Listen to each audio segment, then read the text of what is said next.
Kolkata, the city of joy, যেখানে এলে সবাই ফিল করে তারা যেন বর্তমান সময়ের থেকে অনেকটা পিছিয়ে গেছে। তবে এটা শুধুমাত্র বছরে 355 দিনের জন্য, কারণ বাকি 10 দিন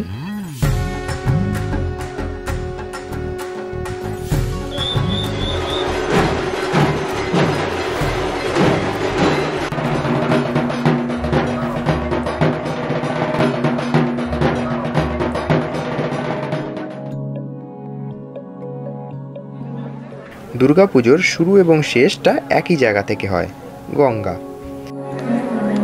এই গঙ্গামাটি দিয়েই কুমোরটুলি সহ শহর জুড়ে থাকা বিভিন্ন মৃৎশিল্পীরা গড়ে তোলেন মায়ের চিন্ময় রূপ।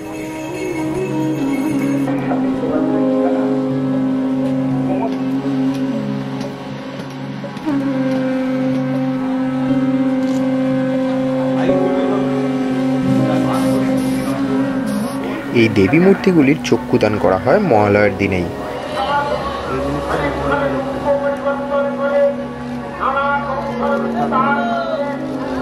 এরপরই মা দুর্গা রওনা দেয় মণ্ডপের উদ্দেশ্যে।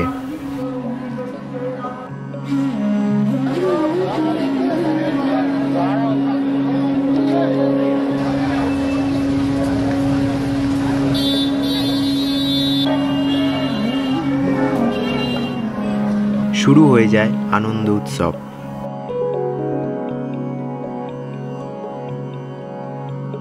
কলকাতা এই সময় পরিণত হয় এক স্বপ্নের শহরে।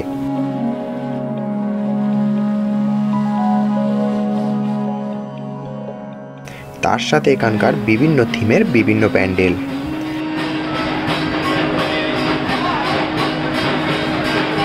প্রায় 3000-এর থেকে বেশি দুর্গাপুজোর প্যান্ডেল হয় শুধুমাত্র এই কলকাতাতেই। এই সময়টায় শহর পরিণত হয় একটা ওপেন আর্ট গ্যালারিতে, যেখানে কোনো মণ্ডপ তুলে ধরে কোনো হারিয়ে যাওয়া শিল্পকে।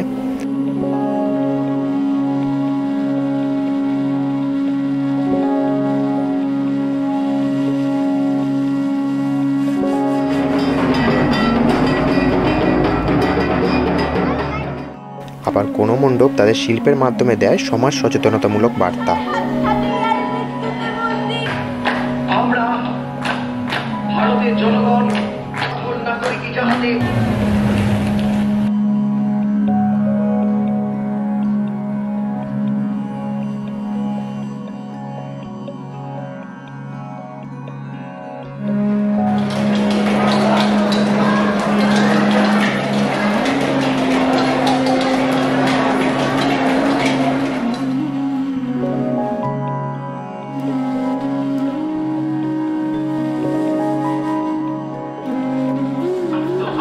শব্দ হবে, শব্দ হবে, শব্দ হবে, শব্দ হবে।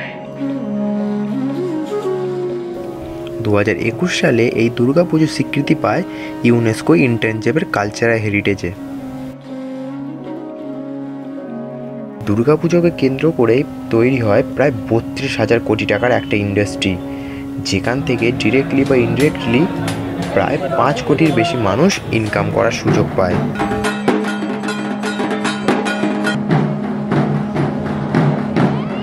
সময়ের নিয়মকে হার মানিয়ে দিন রাত সর্বদা কলকাতার রাস্তায় মানুষের ভিড়। দৈনন্দিন জীবনের সমস্ত দুঃখ কষ্টকে ভুলে মানুষ বেরিয়ে পড়ে রাস্তায়, মেতে ওঠে পুজোর আনন্দে।